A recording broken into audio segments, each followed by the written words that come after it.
Hello, hello, and welcome back to the Holistic Witch's Cottage. My name is Melissa, and I am the Holistic Witch, and it seems like my sound quality is back. Last time, if you listened, I was having some podcaster technical issues with the sound in my background music, but watching my little sound graph, everything is nice and peaky, like beautiful, beautiful little mountains, I guess, plateaus, because they're flat-topped, and that's what I'm striving for.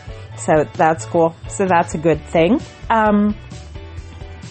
Today's podcast is going to go on to the fringe and maybe a bit more of politics. So I'm going to put out a trigger warning for that right now, and I will give you the TW warning before that portion begins.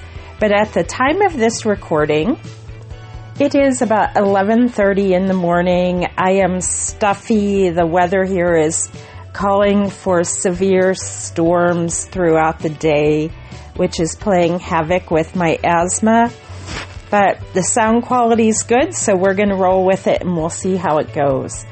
Today is June 14th, known as Flag Day in the United States. This commemorates the official, what word am I searching for? I should have written it out. This is when the Stars and Stripes was considered, named, whatever verbiage you want to choose for this, as the official flag of the United States in June 14th, 1777, the adoption maybe of the flag as the Stars and Stripes. So that's sort of cool. Yay. So we will talk a little bit about politics later, but let's talk about the recap. So I have been busy in my world, working in the local library. Summer reading programs have kicked off or are kicking off everywhere, and mine is as well. So we are focusing on a theme to start in June called, and I've been pronouncing it wrong as my kiddo addressed this to me. The name of the book I'm starting with is The Great Cookie Kerfluffle. I always say the word kerfluffle with two L's, like fluffle, like fluffy. And he's like, no, it's fuffle, like fuffy without an L. And I was like, I don't like that word, so I'm just going to say it however I want to.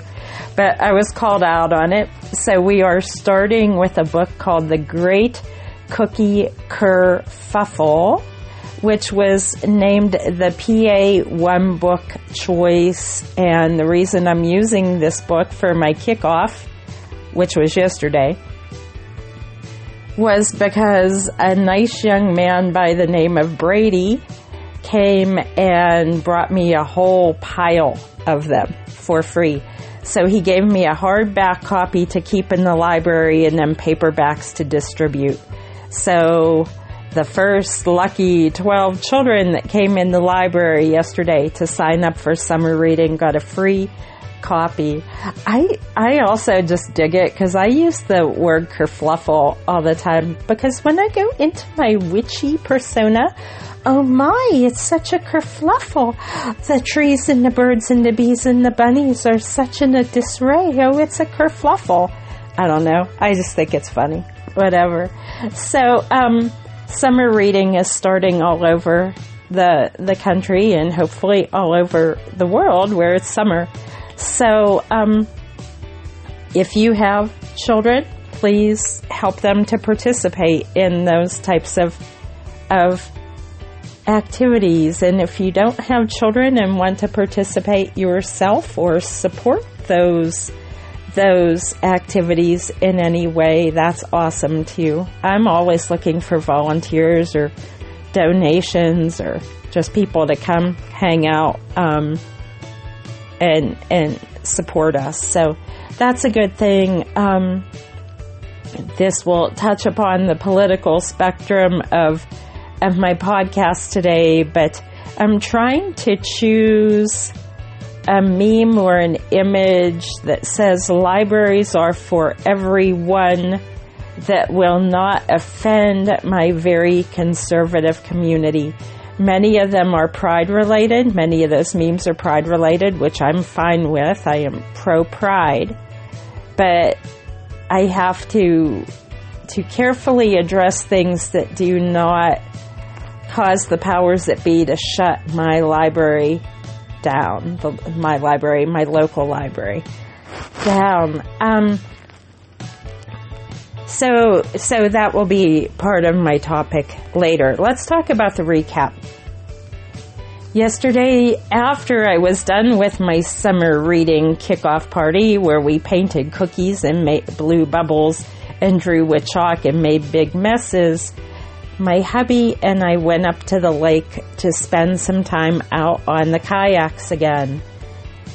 They had ants in them. Again, not as bad as last week. We did bring some more things to deal with that problem. Hopefully we can get that under control soon.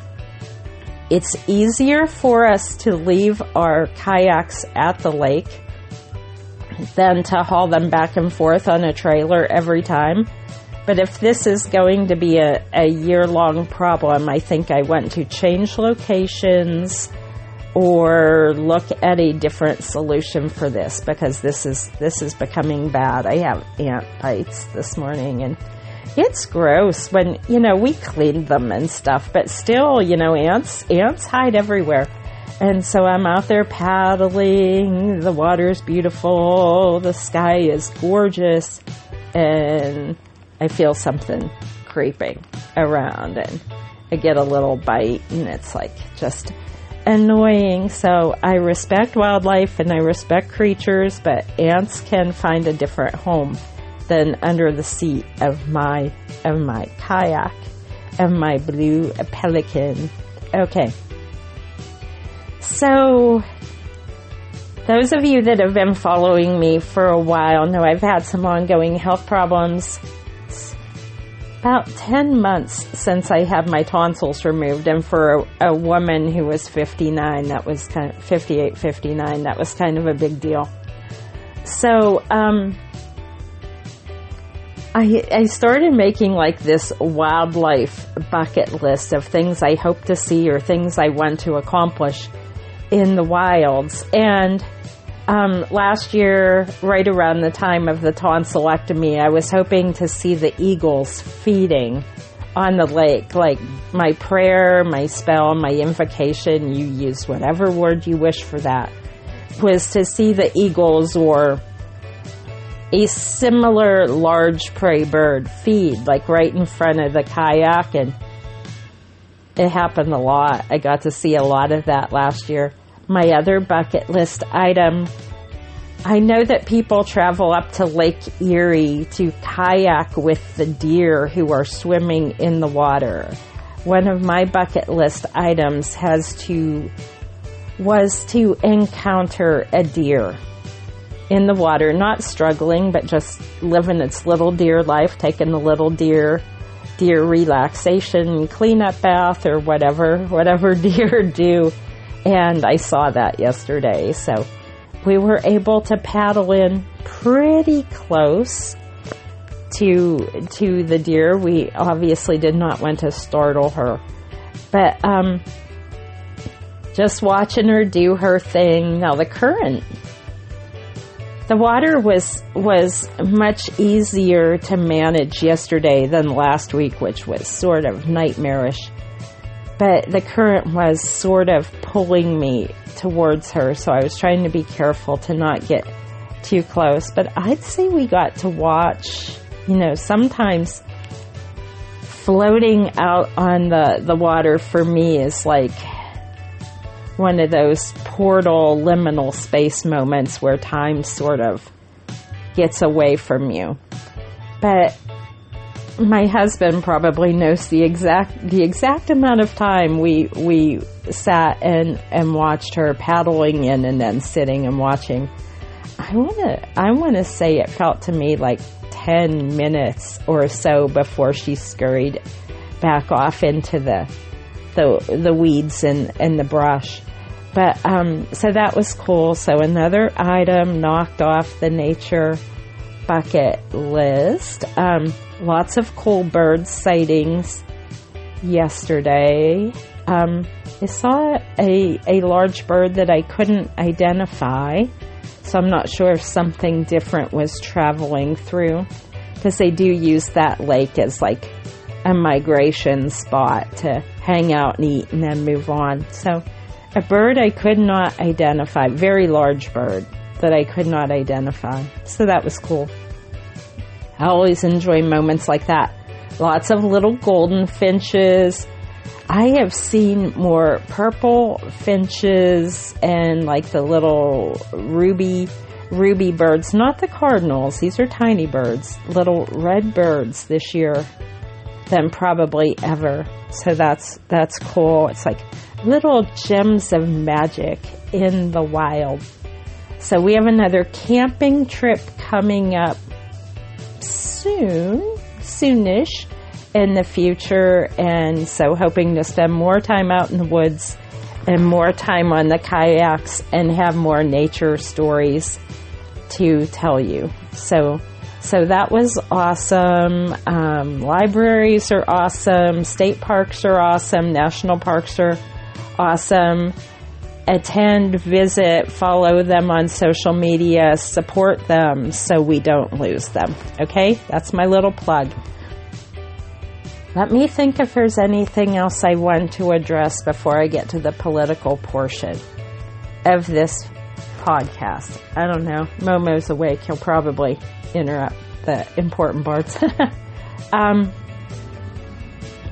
Like I said, I'm very stuffy, but the sound quality is better. That's good. And I can hear the rumbles of thunder in the background. So I want to get this done while we still have strong Wi-Fi. Okay. TW, trigger warning. I will be talking about politics a little bit and how it affects my witchy world and may affect the witchy magical world of others. If you would prefer not to listen to that, I wish you well. Blessings on your journey, and go spend some glorious time outside. Yesterday was also National Get Outdoors Day. So if you didn't have a chance to do that, sometime this week, try to get outdoors and enjoy what nature has. Okay? Trigger warning, politics. I thought about turning the music off, and I'm just going to run. I'm going to run with it, with the music on. Okay. I have posted about this topic. Many other people have posted about this topic. I have taken some crap for posting about this topic, but I'm going to go with it anyway. Some of you, all of you, may be aware that the Department of Defense in the United States, also known as the Department of War, I don't really know what the official name of it is. There was a little kerfluffle about that in my home this weekend, about what the official name is. So whatever, call it what you want. I don't care. There were some posts, some announcements. I think this started on like military.com, that for the sake of this podcast, I'm just going to call it the Department of Defense, or the DOD. Again, adapt it as you wish. The DOD was changing the religion codes as to how it affects members in the service for the purpose of streamlining and efficiency. That's the nice way I'm going to address it. Some people are very concerned. There has been a backlash against this. Some people don't care and are telling people who are concerned to just shut up about it. Nobody cares. Well, some people obviously do care. So some of the larger pagan organizations, some churches, some ecclesiastic organizations have gotten on board to make social media responses and draft letters to send to the Secretary of Defense / Secretary of War, and to address their concerns regarding this. I'm all for streamlining and efficiency. About 6-7 months ago, I took on a library project to try to organize and get rid of redundancies and bad record keeping. And so I do understand and am okay with streamlining for efficiency. I'm not certain that was the purpose of this.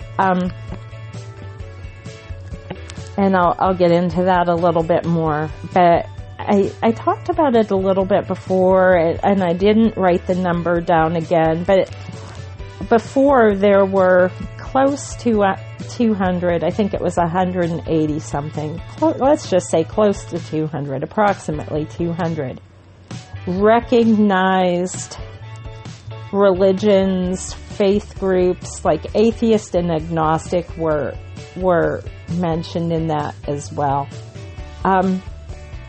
So there were a lot of recognized groups, and I believe that has been capsulized down to 31, and most of them are Christian denominations. I mean, like Jewish is still on there, okay, but most of them have been capsulized down to Christian denominations. And anything regarding pagan paths and more progressive paths have just been reduced to the category of other. So what does that mean in practice? The records that I have read, the letters and documents produced from the government sources have said this is to streamline and efficiency and to help chaplaincy be more streamlined in directing care towards service people, okay, to those serving in the United States military. All right, sounds good on paper. But again, what does that really mean? I have been following certain magical providers for a long time online. And the topic of freedom of religion comes up a lot in some of these venues. And one thing, and I researched this years ago, maybe more than 10 to 15 years ago, because the topic came up about, but the United States does recognize pagan religions. I think they were specifically referring to Druidry and Wicca, because the DoD has codes for those. Okay, so that means the United States does recognize pagan religions. I think this conversation was in regards to schools not allowing teachers and or students to wear pentacles, pentagrams, or other forms of religious icons, pagan icons, pagan jewelry. But the cross was okay. These topics come up from time to time. But I know this has been something people have used as a counter to that argument before. Well, the United States does recognize paganism and Wicca as religions because the DoD has codes. Well, the DoD doesn't have codes for them anymore, folks. There are people trying to go through legal channels to overturn this, either requesting nicely or going through the judicial system to overturn this. But pagan religions, pagan faiths, pagan practices lost their coding in the DoD. There are churches and some, I don't like when they use the words minority faiths, but that's the wording that they used.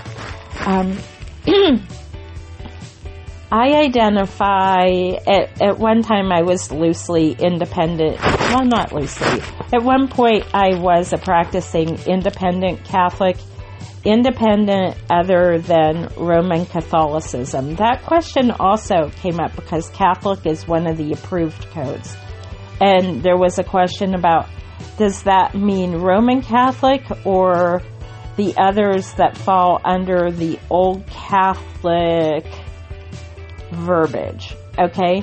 And the response was, what difference does it make because they're all under the Pope? No, that's not true. There are Catholic denominations that are not under the regulation of the Pope, so it does matter. Does Catholic mean in the broader sense Catholic, or does Catholic mean only Roman Catholic now? And the response was only Roman Catholic.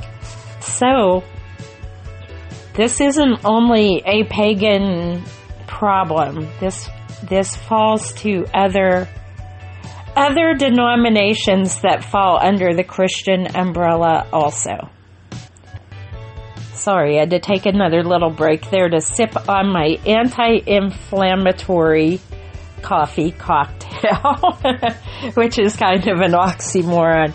It's dark roast coffee with cloves, ginger, turmeric, and a little black pepper with oat milk. I use this sometimes when my asthma is aggravating me, which would be today.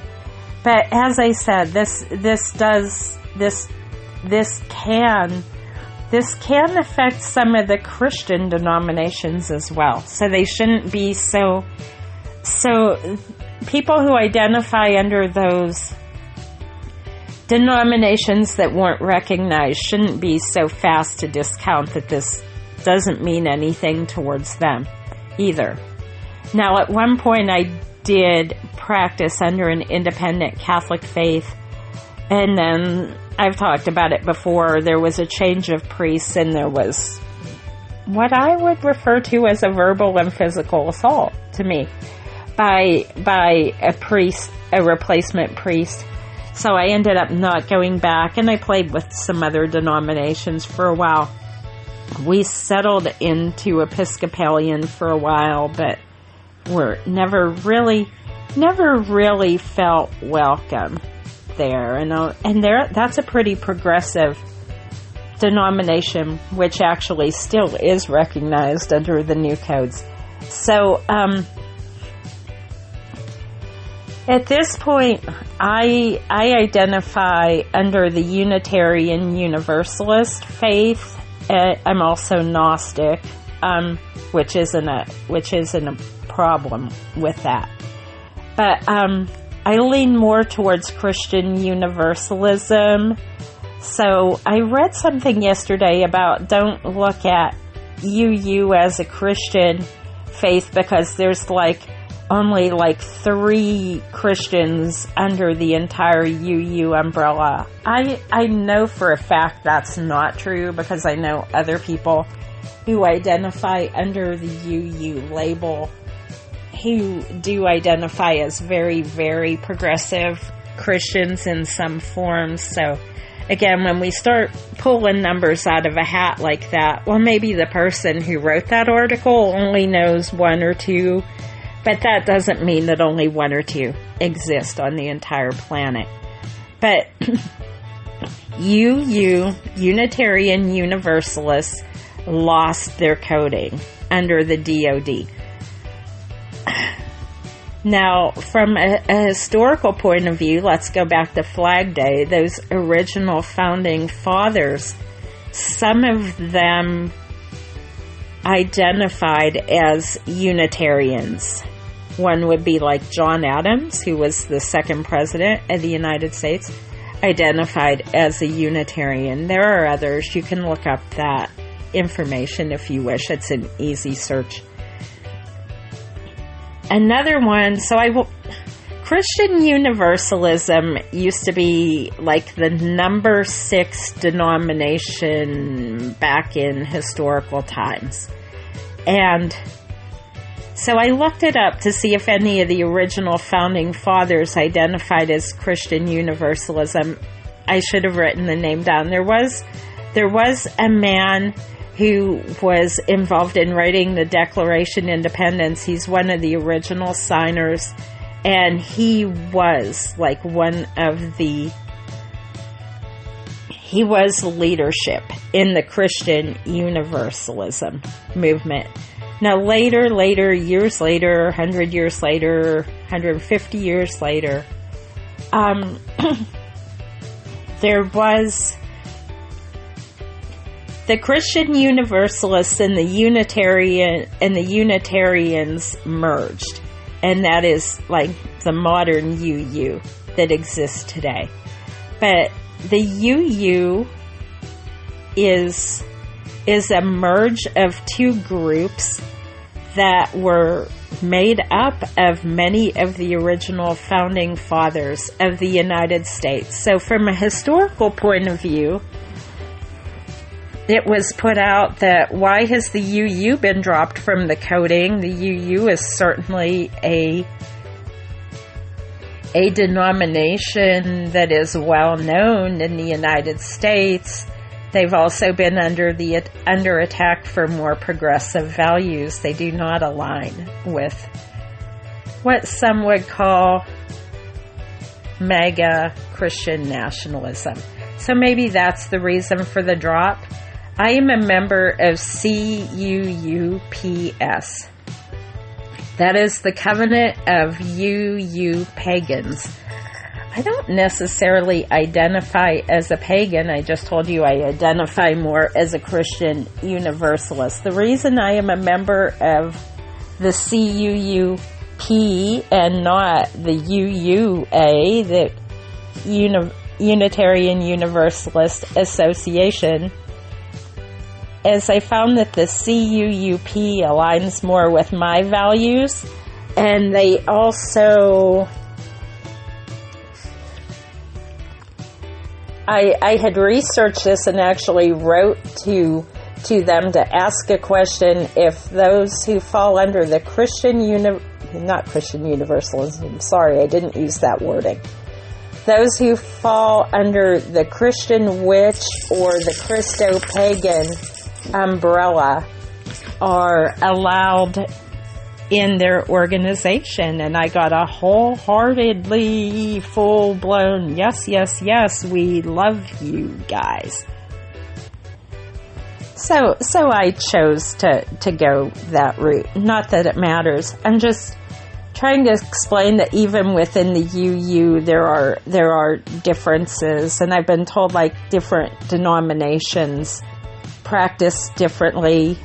Not denominations, but like local congregations practice differently based on the faith base, the persona that attends those churches, and that actually makes a lot of sense. So there are differences between the UU, but they lost their coding. Wicca lost their coding. Druids, Asatru, lost their coding. Some other Christian denomination churches, I just talked a little bit about those smaller denominations of independent Catholic churches are now considered Roman Catholic. I'm sure they would not be cool with that. I think UCC, United Church of Christ, is another one. Disciples of Christ, another both very progressive. Christian churches have lost their coding. So, we reduce it down to 31, and I think 19 of the 31 are Christian denominations. In a country that I've been told has close to 2,000 different Christian denominations in it, to reduce that to 19 is huge. So does that mean that the rest are not recognized? Again, there's all this wording that this is just about streamlining and efficiency within office. But is it the start of, you are not recognized anymore, we are filing you under other? And then once we decide to remove other, you don't exist anymore, which means you no longer have freedom of religion, folks. If your religion is struck away from the approved list, you no longer have religious freedom. There are some people that are telling me, oh, that's ridiculous. You're just trying to stir up trouble. I hope so. I hope I am being ridiculous. But I'm also a student of history and philosophy, and let's just put it out there, literature. This type of thing has happened before, especially to marginalized communities. So if this concerns you, if it doesn't concern you, you probably didn't listen to this part. If it does concern you, what can you do? You can write to your senator or congressman and express your concern, but that could also target you. So, use some discernment. Be wise about how you choose to pursue this. I have my own ways of pursuing things. I've been putting some stuff out on various platforms. Also this morning, what kind of led to this podcast was there was a very well-written post on one of the larger magical groups, like close to 900,000 followers. I only wish I had those numbers, and then maybe I don't, because the logistical nightmare of dealing with that. Again, I understand streamlining and efficiency. There was a well-written article. The author's name was Lucianne, and I gave her credit for her article several places. As a former Christian, she decided to walk away from Christianity, but magical spaces are being bombarded by Christians who are trying to use indoctrination tactics. I've been doing this for a long time. When I ran the Christian Witches Cottage, I've had my fair share of attacks over the years, death threats, wars, and these things seem to happen in cycles. I think today, with the celebrations that are happening today, and there is another No Kings protest today on June 14th, I think things are amped up. There is some aggression. I'm going to let Momo in. Hang on. Momo, are you going to cooperate? He's looking at me like, Mom, I would like a biscuit. I'm almost done. I'm almost done. Wait 1 minute. So things are amping up. So, if you feel comfortable writing articles, writing to your congressman, writing to your senator, protecting people in marginalized spaces. I'm going to go into library world again for a little bit. I'm looking for an image that I can use that won't get me thrown out of my library, quite honestly, because kind of working behind the scenes, libraries are for everyone. I've seen over the years how many books have been removed from our library that are from the challenged lists, and I'm trying to bring some of those back in. I find them at Goodwill and stuff, and bring them back in. Sometimes working behind the scenes may have greater impact than fighting and name calling with bots and ignorant people on large platforms. Whatever you prefer, I'm a very witch as you wish, live as you wish person. Now, I don't know that posting this on a podcast and putting this on major platforms was, the most behind the scenes thing I can do, but I'm trying to address it from a constructive point of view, not an attack point of view. Those who follow strict fundamentalist guidelines, that certainly falls under freedom of religion in the United States too. Where I draw the line is that their rights should not surpass anyone else's rights to the point where they can cause harm to the rest of us. So that's something to ponder, and in your own practice, in your own lives, you can decide where that falls. The other reason I addressed this article today that was very well written, but there's been a lot of attacks once again on people who identify under the Christian witch, the Gnostic, or the Christo-pagan umbrella. There are mega witches, my friends. I don't quite understand how that works, even though I had some on my old group.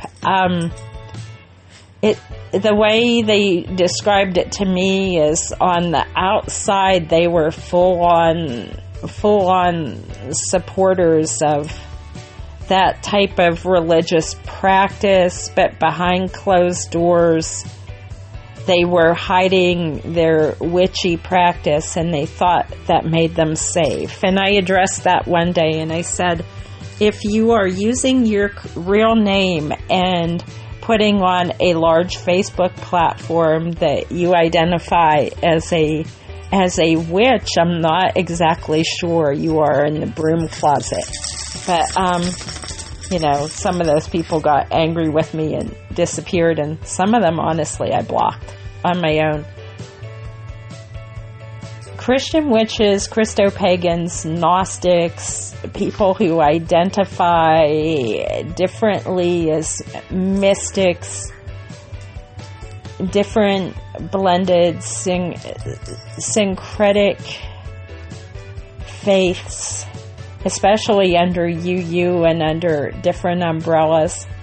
We do exist. We will not be reduced to simply other until we are pushed away.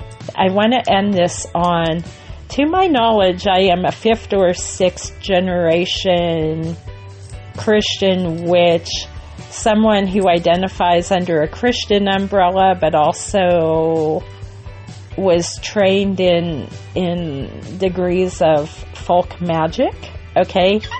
This is because many, many, many years ago, as history repeats itself, people in my mother's side, and I believe my father's side too, although I don't have as much information, did practice magic, and they were forced to hide it. So they blended it into the form of Catholicism they were forced into. And then as they immigrated here, they just continued to do that. And that's, again, immigrated in the 1800s. Okay? So, Christo-pagan beliefs are not new. These are people who found ways to blend over 100, 150, close to 200 years ago, maybe more in some cases, especially if you look back at as the Romans assimilated cultures, people found ways to protect their cultural beliefs.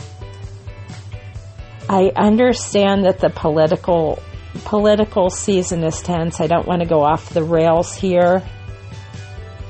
Don't fight if you identify under the pagan umbrella, picking huge fights, directing all your energy towards the Christo-pagan umbrella instead of the Christian nationalists, I don't think it's the right direction to direct that anger and energy. Attacking Christo-pagans, we are your allies.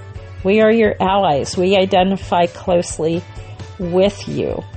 If there's a fight to be had, make sure you are choosing the right enemy. And I guess I'll leave it at that. If you're concerned about these DoD codes, you can easily search that. Military.com had some good articles on it. You can look directly at the Department of Defense or the Department of War for first sources. Unitarian Universalist Association, the UUA, has some good sources on it. CUUPS does. UCC, the Episcopal Church, and others have good sources, resources, and references that you can look at if you would like to get more advanced knowledge on this topic. Thanks for letting me delve into politics a little bit.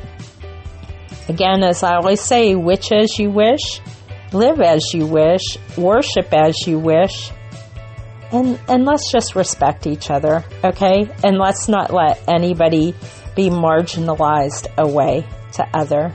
Blessings on your journey. Momo is desperately wanting to go get a biscuit. Say hi to the peeps. So I'm not saying hi to anybody. I want my morning biscuit. Be safe out there. And if you are celebrating the Flag Day, if you're celebrating Flag Day with parades, or there's fireworks in some places, there were fireworks in our area last night, be safe out there. Enjoy. And I hope your weather is more pleasant than mine. The storm has arrived. Blessings, guys and gals, and however you identify. Blessings on your journey. Bye-bye.